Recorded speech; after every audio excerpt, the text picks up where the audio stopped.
Assalamualaikum warahmatullahi wabarakatuh. Perkenalkan, nama saya Muhammad Nur Fikri Argita dengan NPM Mahir 036 dari Ilmu Lautan 2020 kelas A. Nah, di sini saya akan menjelaskan chapter mengenai pengaruh fenomena El Nino 1997 dan La Nina 1999 terhadap curah hujan di Biak. Nah, di sini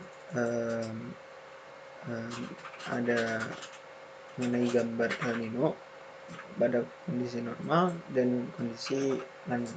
Nah, El Nino sendiri diartikan sebagai fenomena adanya perbedaan positif antara suhu muka laut yang teramati dibandingkan keadaan normalnya di wilayah Pasifik Ekuatorial. Nah, fenomena ini mengakibatkan perairan yang tadinya subur dan kaya akan ikan menjadi sebaliknya. Dan El Nino ini merupakan fenomena lautan atmosfer skala global. Kondisi demikian terjadi secara berulang dan dalam setiap 3-8 tahun dan biasanya berkaitan dengan indeks oscilasi selatan yang bernilai negatif. Nah, La Nina adalah fenomena alam yang berskala global dan mempunyai siklus yang tidak reguler. Dampak yang kita rasakan adalah meningkatnya intensitas curah hujan pada saat episode La Nina.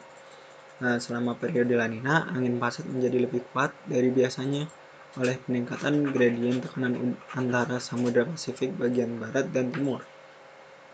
Hasilnya, upwelling pun menjadi lebih kuat di sepanjang pantai Amerika Selatan dengan suhu muka laut yang lebih dingin dari biasanya. Nah, di wilayah Samudra Pasifik bagian timur dan suhu muka laut yang lebih hangat dari biasanya di Samudra Pasifik bagian barat. Nah, pada kondisi El Nino, suhu muka laut di Pasifik Ekuator Timur menjadi lebih panas daripada kondisi normalnya. Hal ini mengakibatkan konveksi banyak terjadi di daerah tersebut dan menyebabkan curah hujan yang meningkat. Banyaknya konveksi menyebabkan massa udara berkumpul ke wilayah Pasifik Ekuator Timur, termasuk massa udara dari Indonesia, sehingga wilayah Indonesia curah hujannya berkurang dan di beberapa wilayah mengalami kekeringan. Menurut Kolho dan Kudart, ini El Nino memainkan peran penting yang sangat besar terhadap kekeringan di daerah tropis. Lalu pada kondisi normal, gambar selanjutnya, suhu muka laut di perairan Indonesia cukup kuat sehingga mengakibatkan naiknya massa udara. Sirkulasi umum yang terjadi adalah adanya angin pasat timuran yang bergerak menuju wilayah Indonesia, di mana massa udara dari Pasifik bagian timur bergerak menuju wilayah Indonesia dan menjadikan wilayah Indonesia sebagai daerah konvergensi.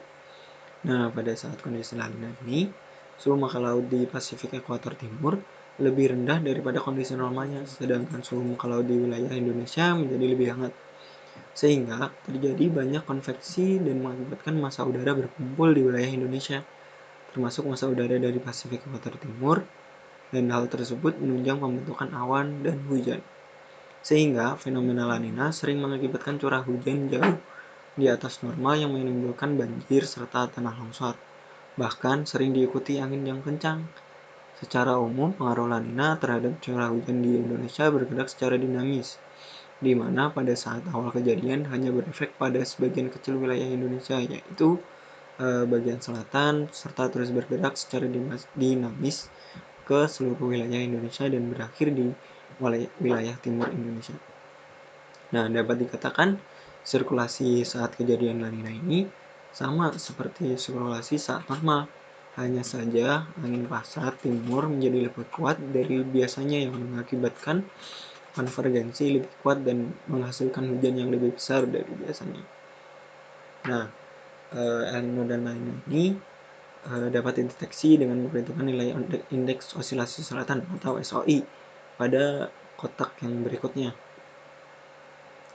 Nah, SOI ini adalah nilai indeks yang menyatakan perbedaan tekanan udara antara Tahiti, yaitu Samudra Pasifik bagian timur, dengan Darwin, Australia, yaitu Samudra Pasifik bagian barat.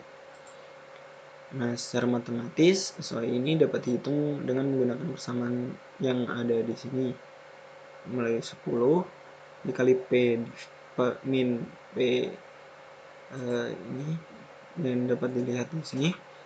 Lalu dengan keterangan P_div, yaitu selisih antara rata-rata bulanan tekanan div muka laut Tahiti dengan rata-rata bulanan tekanan muka laut Darwin. Nah, P_div Aveni rata-rata jangka panjang P_div di bulan yang dimaksud serta SDP yaitu standar deviasi div jangka panjang dari P di bulan yang dimaksud.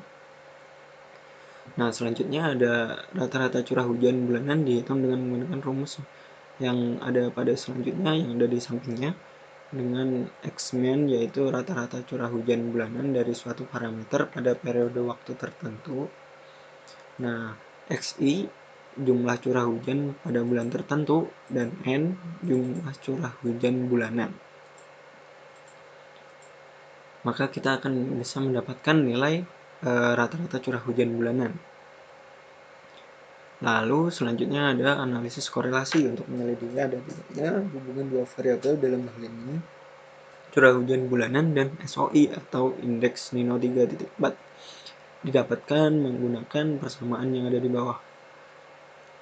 Nah, dari analisis korelasi ini menghasilkan koefisien korelasi yang menunjukkan tingginya derajat hubungan dua variabel tersebut. Analisis korelasi dilakukan dua kali.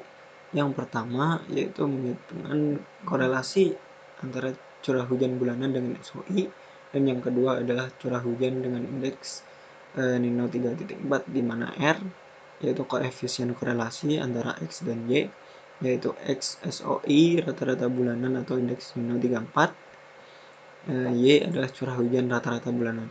Dan selanjutnya ada tabel mengenai keterangan apabila nilai korelasi telah didapatkan, di mana 0,0 sampai 0,199 keterangannya sangat rendah, 0,20 hingga 0,399 yaitu rendah, 0,40 hingga 0,599 cukup kuat, 0,60 hingga 0,79 kuat, dan 0,80 hingga 1,0 itu keterangannya sangat kuat.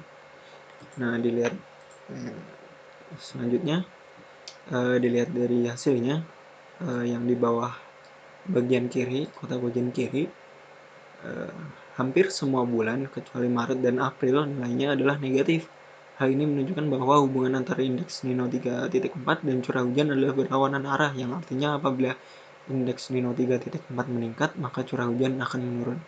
Begitupun sebaliknya, apabila indeks Nino 3.4 menurun, maka curah hujan akan meningkat.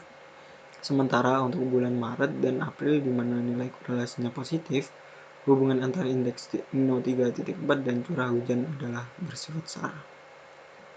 Yang artinya bahwa jika indeks Nino 3.4 meningkat, maka curah hujan meningkat, dan jika indeks Nino 3.4 menurun, maka curah hujan juga akan menurun.